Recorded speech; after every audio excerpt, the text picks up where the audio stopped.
Nature. Awe-inspiring. Epic. Majestic. And utterly terrifying. You see, there's another side to this incredible planet. One that's equally full of wonder, but for very different reasons. A darker side of nature, rife with macabre mind control, bizarre body snatchers, and alien invaders. But this isn't some made-up post-apocalyptic horror story. These creatures are very real, very scary, and they're closer than you think. They infect, they infest, they destroy. Why do these creatures resort to such bizarre behavior? And what does that mean for you and me? What's really going on in the strange world of zombie animals?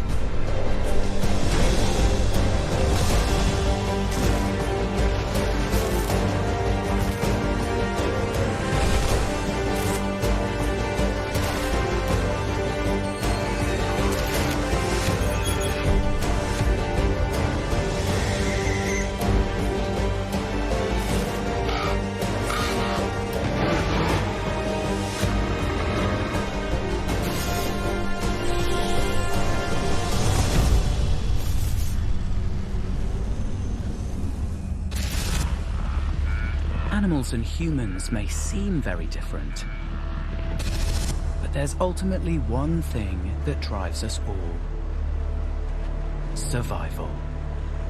But for some animals, the drive to survive means resorting to some pretty extraordinary tactics. Let's take a look at the freaky ways that some creatures get what they want.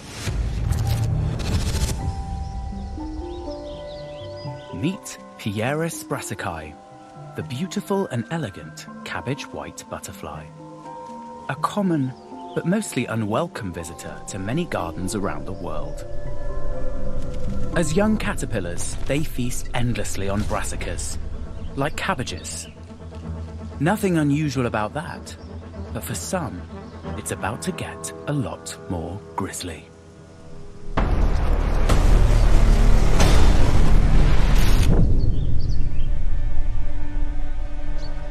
This caterpillar has spent the last couple of weeks gorging itself. It's now bulging at the seams. But it's not just full of cabbage. There's something else concealed within. Something far more sinister. Packed like sardines in a tin is a legion of larvae, the young of another creature growing inside. Each one the size of a grain of rice. Together, they can make up to 1/3 of the caterpillar's overall weight. And they're getting bigger, feasting on the caterpillar's bodily fluids. But these aren't wanton killers. They're very careful to avoid the caterpillar's vital organs. They need to keep their precious host alive. For now. But where did they come from?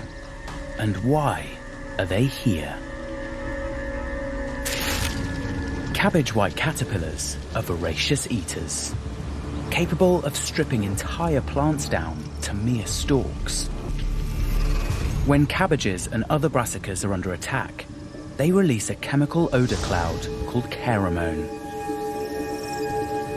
which, when combined with the caterpillar's saliva, attracts another insect on a mission to gestate its young. Cortesia glomerata, a type of wasp. And she's on the hunt.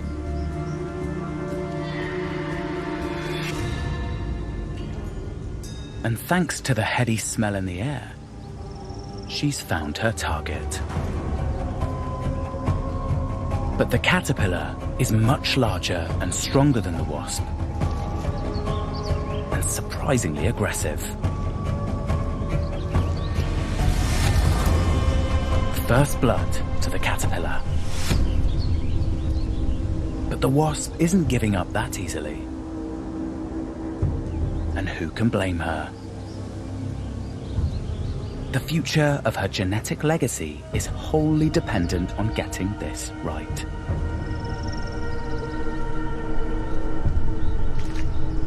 The wasp only needs a second to inject her eggs. She may be battered and bruised, but the wasp's mission has been a success. Her eggs have been laid. But that's not all she's done. She's also injected a mind-altering chemical. After its ordeal, the caterpillar appears entirely normal. But a process has begun that will change its life forever. For the next 2 weeks, the caterpillar will feed and grow as if nothing was wrong. But inside, it's about to get a whole lot worse. The wasp eggs have hatched into larvae, and they're growing, eventually ending up 20 times their original size. When the time is right, it's thought the wasp larvae release a special chemical that attacks the caterpillar's nervous system. The caterpillar is now utterly defenseless and anesthetized. Which is fortunate, because what's going on inside beggars belief. Armed with saw-like teeth, the larvae begin to eat through the caterpillar's internal walls. It's time for them to leave. One wasp can lay up to 20 eggs in just one caterpillar. But even as the larva army escapes, this is no massacre. As they break through, the wasp larvae wriggle out slowly and carefully, emerging one segment at a time, reducing the amount of damage to their unwitting host. The caterpillar's no use dead, but the clock is ticking.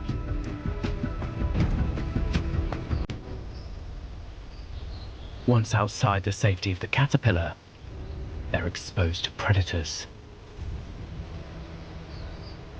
They must spin protective cocoons in order to pupate, and quickly. The larvae eventually fully emerge from the caterpillar.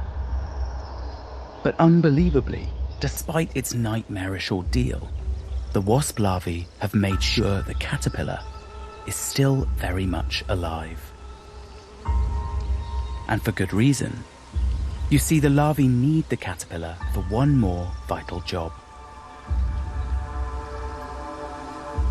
Once cocooned in their golden silky blanket, the wasp larvae may seem free from harm. But they're still vulnerable to many different predators.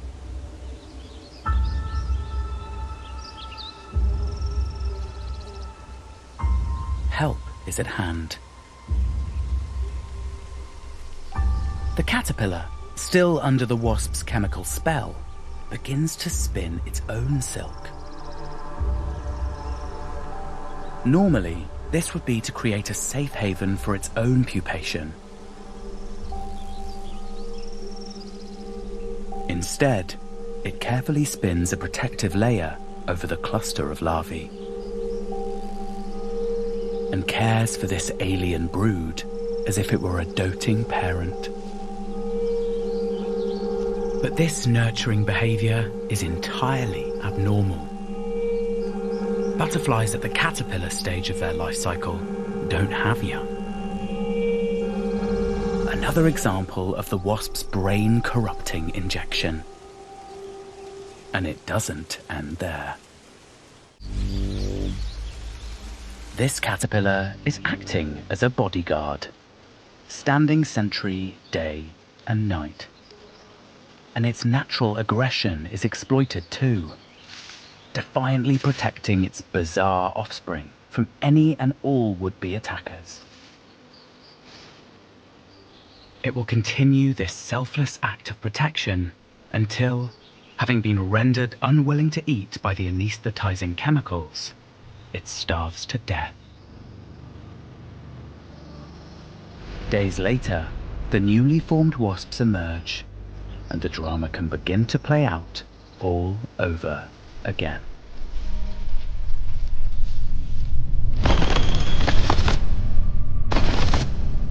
A grisly but perfect host-parasite relationship that's evolved over millions of years.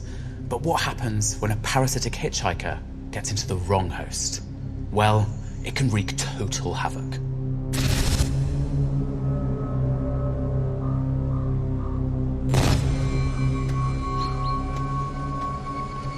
This moose is behaving very strangely.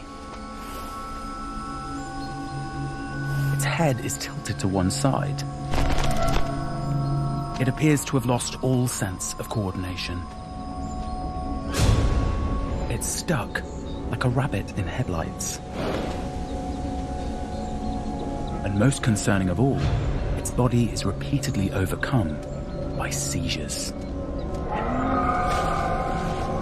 This moose is not very well at all.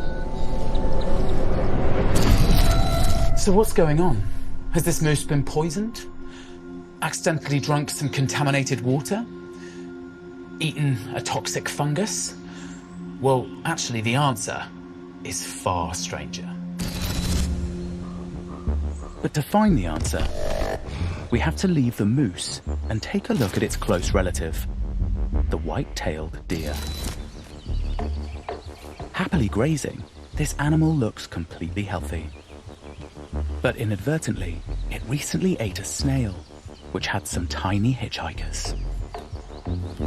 Brainworms. This is a video of a brainworm, officially known as Paralophostrongylus tenuis. The deer may not be aware, but the brainworm is currently residing in the deer's subdural space, an area that lies between the brain and the skull. Like many parasites hitching a ride, this parasitic worm has a complex life cycle. First, the worm larvae enter the deer by being eaten. And then their convoluted mission begins. The larvae need to leave the stomach, mature into adults, mate, lay eggs, which will then hatch into larvae. These new larvae need to find their way back to the stomach in order to be expelled so that they can find a brand new snail host in order to keep the cycle going.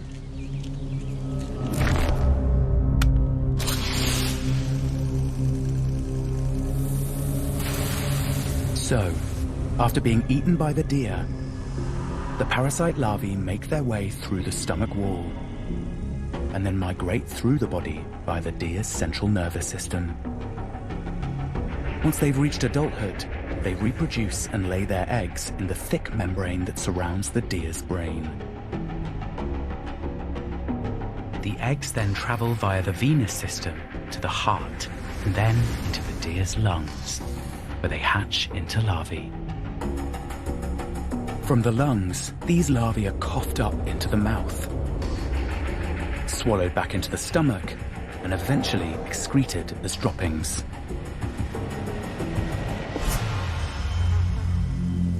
The parasite then attaches itself to more snails that feast on the dung, and the entire process begins again. Happy days. All seems good. The entire life cycle of the brainworm has been a success. And what's more, the deer can carry on unaffected. But things don't always go so smoothly. What happens if the deer doesn't eat the snail? What happens if it's accidentally eaten by something else? Well, this is what can happen when the infected snail gets eaten by a moose. While our deer is blissfully unaware that the brain has been infected by a worm, the moose is different. And although these two species are related, and I guess fairly similar internally, for the brainworm, it's not quite so straightforward. So, the infection starts pretty much the same way.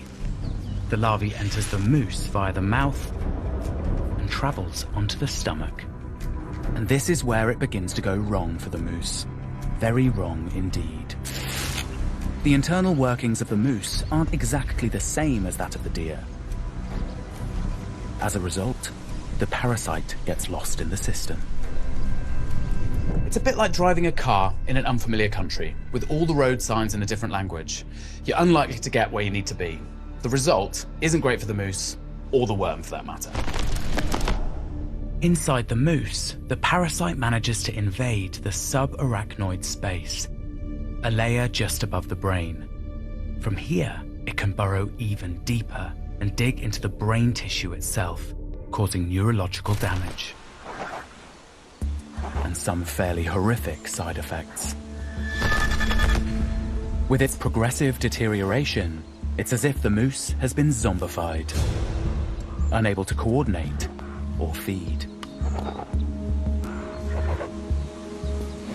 It will ultimately die, and the brainworm's life cycle ends with it. The moose is what's known as a dead-end host, spelling the end of the road for both the moose and the worm.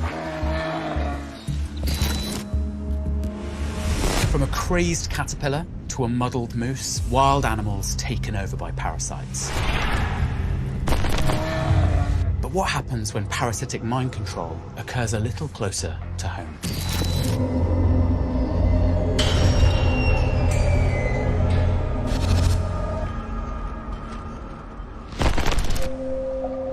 Take a look at this. It's a rat chasing a cat. Surely this is the wrong way round.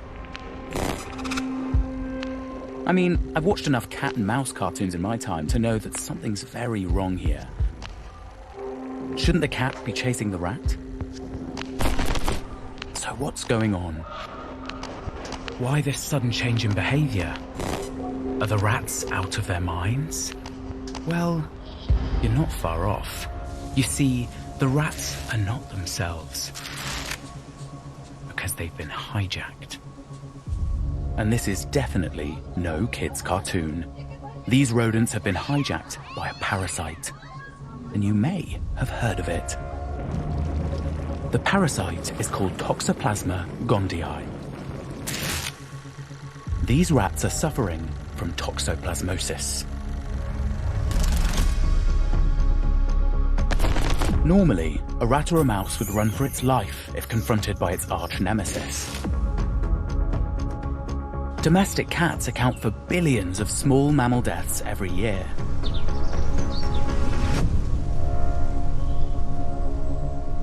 So rats and mice are hardwired to be fearful of their feline foes. And they're also equipped with a natural aversion to cat urine, which means they can sense their enemies nearby even if they can't see them. But in these rats, toxoplasmosis has seemingly erased their fear response and actually makes the rats more likely to confront the cats, sometimes head-on. But how does making a rat unafraid of cats benefit the parasite? Well, that's the strange thing, you see. The parasite was never really that interested in the rat at all. It was our feline friend it was after, all along.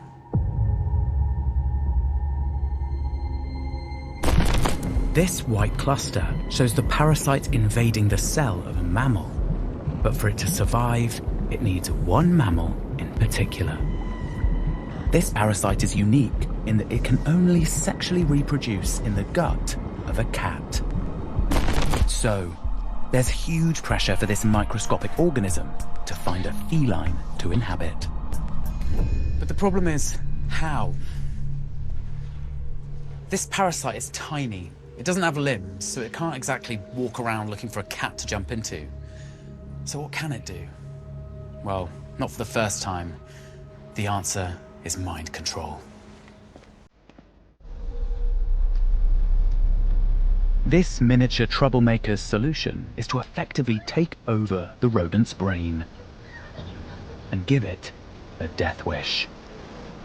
Toxoplasma gondii has now taken up residence in the rat's brain and messing with the neurons that control the rat's natural and very important life-preserving sense of fear. This is how it works. The parasite's offspring exit the cat in its feces, which the rat then ingests. And now, safely inside the rat, the parasite is well on its way, eventually ending up in the brain. Once here, the parasite takes up residence in the rodent's amygdala, the part of the brain which processes fear and other emotions. It's the same in humans. The amygdala is what triggers our fight or flight reflexes. Basically, if there's something big and scary approaching us that's going to try and kill or eat us, we don't really think, we just run. But here, the parasite disrupts the messages the rat's amygdala is sending out. Not only suppressing its instinctive fight or flight reaction, but also reducing the rat's production of the stress hormone corticosterone. So despite being in danger, the rat feels no fear whatsoever. And the rat isn't just fearless. Its built-in repulsion to the smell of cat urine seems to have been reversed. The pungent aroma now acts like perfume. So even from a distance, the rats can actually seek out cats. Something they would never normally do.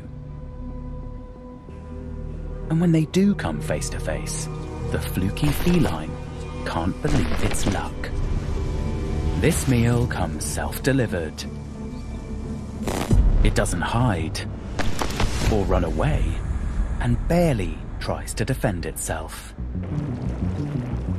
Which is precisely what the parasite needs. An ingenious distribution mechanism straight into a cat. Safely in the gut, the parasite is now finally able to reproduce, ready to start the whole process all over again. But what's most alarming about this story is it's not just rats and cats that can be affected. It can also infect me and you. Accidentally ingesting infected cat feces can lead to a human form of toxoplasmosis. And studies show that infected people may be more likely to behave recklessly, like jaywalking, road rage, even increased sexual activity. So watch out. It's a scary world out there. Nowhere safe. Not even out at sea.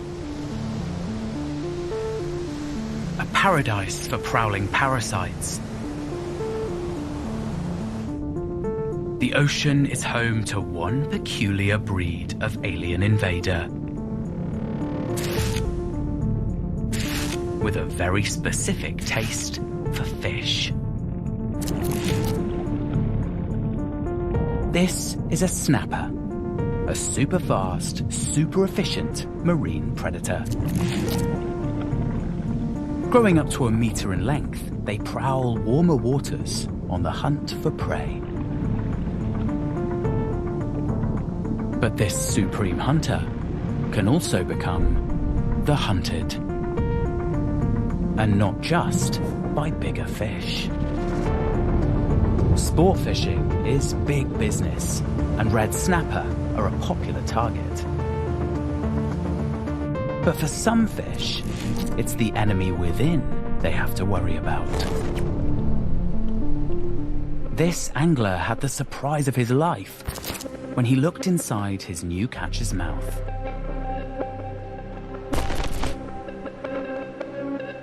It looks like some kind of strange alien hitching a ride. But the truth is even weirder. This is Cymothoa exigua, a type of isopod related to lobsters, crabs, and even the humble woodlouse. But what's a louse doing inside a fish's mouth?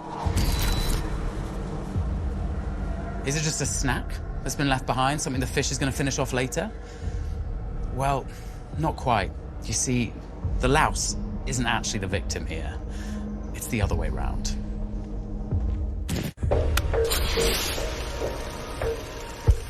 Cymothoa can be found swimming in nearly every ocean. As juvenile lice only 4 millimeters long, they sneak into a fish's gills. This youngster will stay hidden here while it develops into an adult male. This particular species is what's known as a protandrous hermaphrodite, meaning they always mature into males, but have the ability to change sex in later life. Our solitary male will just have to wait. He waits inside the fish's gills for another juvenile to arrive, which will also develop into a male. And when it does, our first male changes into a female. And now the pair can mate. The newly pregnant female crawls forwards and attaches herself to the base of the fish's tongue.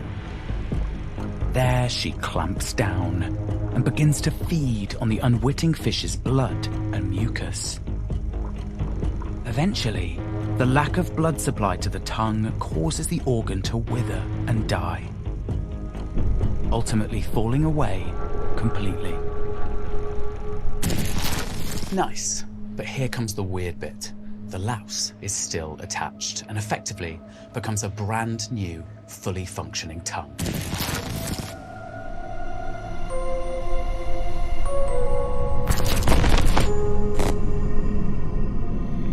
The fish continues to live and feed completely normally, but with the louse instead of a tongue.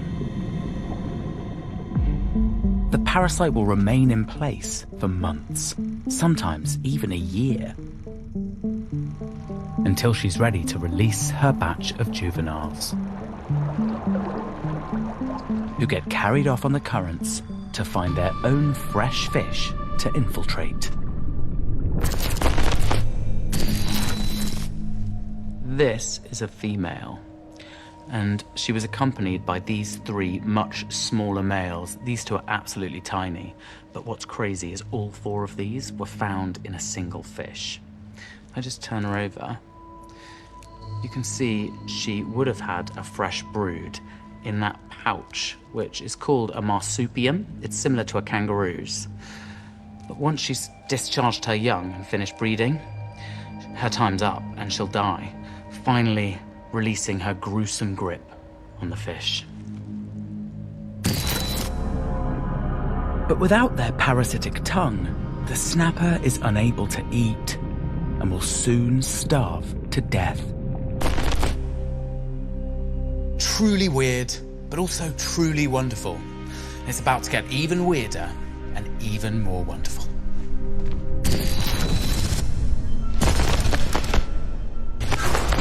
This is a cockroach, one of the toughest bugs out there. The armored tank of the insect world.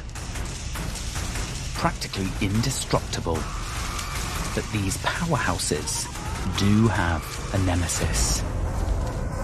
A formidable foe capable of causing cockroach carnage.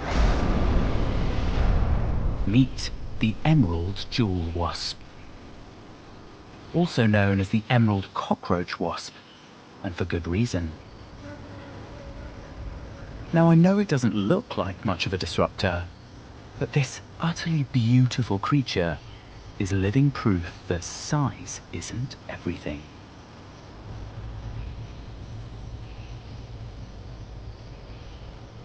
the wasp is significantly outweighed by the roach. In a straight fight, you might think it's no match at all. But this isn't a straight fight. The jewel wasp has a secret weapon, and it's about to go toe-to-toe with the giant. But why does it bother? I mean, why not pick on something its own size? Well, that's where this gets interesting, because this tiny wasp has a pretty big plan.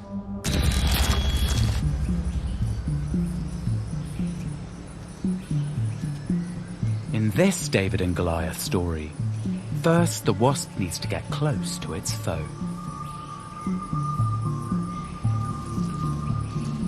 Close enough to administer 2 crucial blows.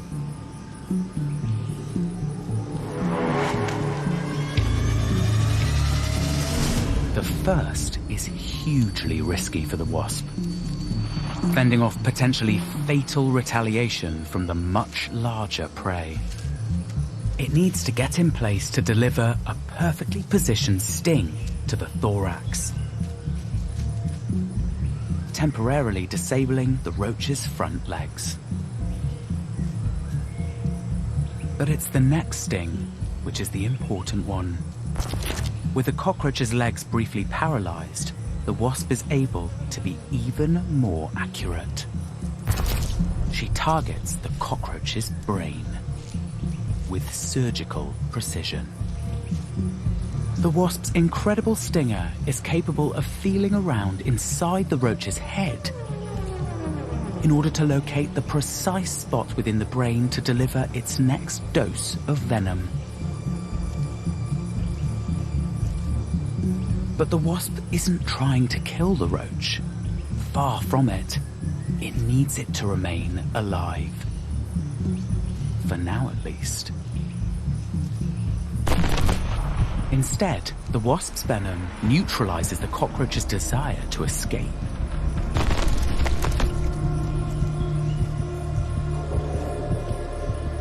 And although the roach's limbs are now fully functional after the first sting has worn off, the second injection means it's lost the will to fight back, or even run away.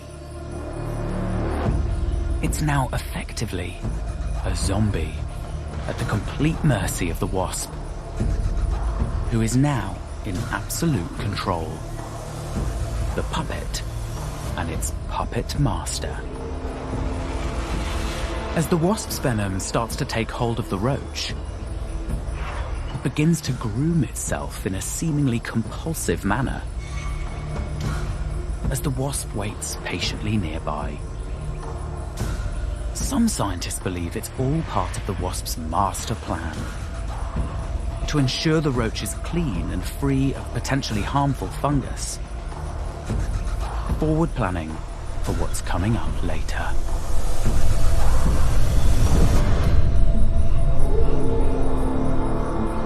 Once the time is right, the wasp returns to the zombie roach and is able to slice off her victim's antennae.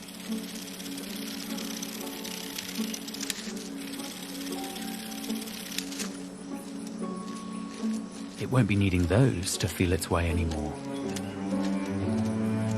The cockroach is now under the wasp's spell.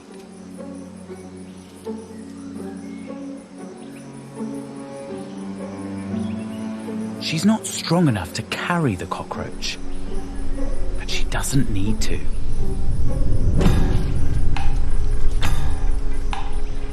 Instead, the wasp leads its prey like a zombie robot. This is now a remote control cockroach. But where's the wasp taking it? And why? Well, as I mentioned earlier, this roach is not going to be eaten by the wasp. It has a far more important role to fulfill.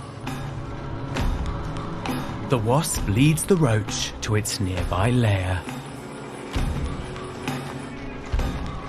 Once deep inside, the wasp probes the roach's tough exoskeleton looking for the perfect spot for the next phase of her plan. She lays a single egg and then sets to work. For the jewel wasp, the captive cockroach is like a precious prize. She searches for twigs and other materials to seal the burrow, enshrining the roach in a tiny tomb and committing it to a particularly grim fate. The cockroach is still very much alive. But thanks to the wasp's venom, it's not able to escape.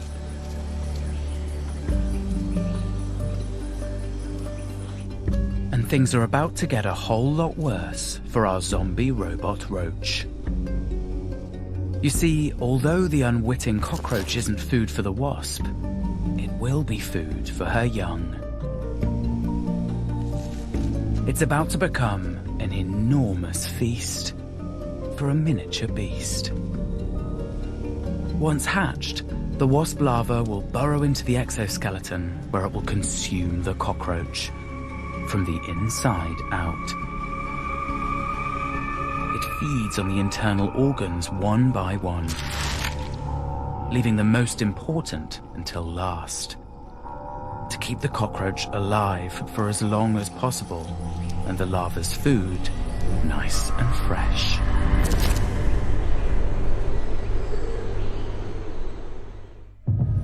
Then, after 4 weeks, a new, beautiful jewel wasp emerges, ready to begin the cycle all over again.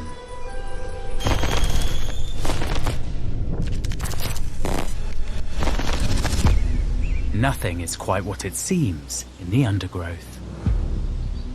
A common garden snail is not the type of creature we usually associate with mind control or horror stories. Generally, they're pretty mundane. But check this guy out. No, this snail isn't on its way to a party. It's had its eye stalks infected by a parasitic worm, Leucochloridium paradoxum. And if you think this looks horrific, it's about to get a whole lot worse for Mr. Snail. This tiny parasite hasn't just taken over the snail's eye stalks. It's also taken control of its body.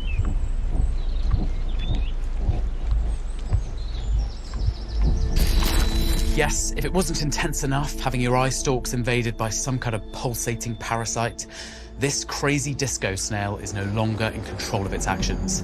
It's effectively a zombie. But we're getting ahead of ourselves. The party hasn't properly started yet. And like many good parasitic zombie stories, it all begins with an egg. Ingested by the unsuspecting snail, the egg then hatches, releasing larvae that remain in the snail's gut and develop into one or more sporocysts, which begin to grow a bit like a tumor. The sporocyst is reliant on the poor old snail to deliver the vital nutrients they need to keep developing, ready for the upcoming disco party. And if that wasn't bad enough, the parasite then goes on to castrate the host too. After all, why let the snail waste valuable resources making eggs or sperm? By the way, most snails are hermaphrodites and have the ability to produce both. So now it's pumped up with all the required nutrition, the disco can begin.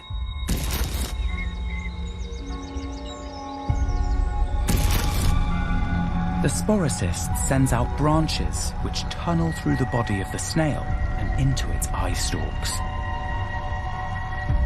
Here it forms a brood sac packed full of tiny larvae which begin to pulsate in the most incredible way. even change color. But it's not about vanity. All this effort is ultimately about finding a feathered friend.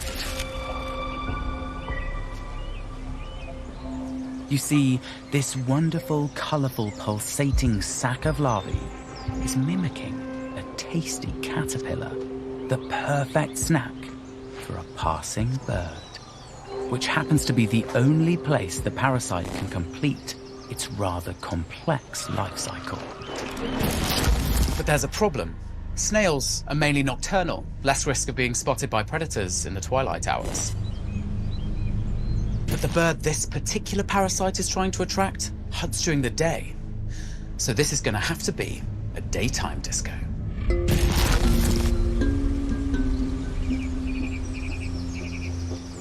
Slowly, the parasite starts to take control of the snail's movement, forcing it out into the perilous hours of daylight and making it climb high up into the exposed foliage. Something a snail would never normally do. It's way too dangerous. So far, no one can explain exactly how the parasite manages to manipulate the snail in such a way. But they do know why. The zombie disco snail is now out in the open. A perfect position to attract predators. Gotcha. The bird pecks out the parasite-infested eye stalks. Off flies the bird with a belly full of parasites.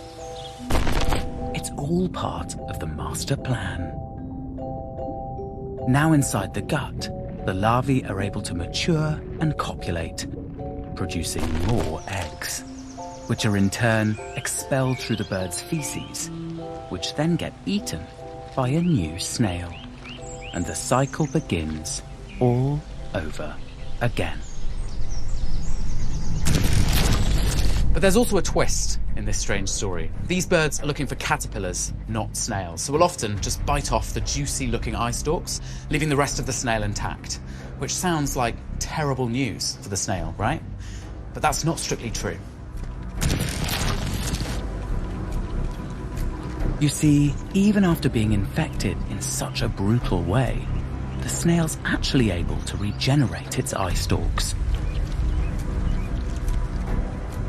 and even recover the ability to reproduce. So our post-disco snail can return to the relatively happy life it had before the party. That is, until another parasite comes along.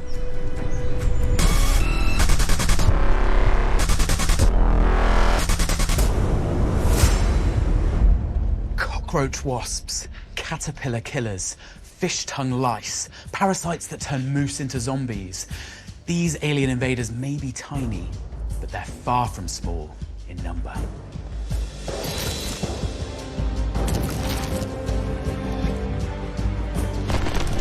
Recent scientific research has shown that up to 40% of all living things on planet Earth are actually parasites, and close to 400 species of parasite live on humans. Think about that when you head off to sleep tonight.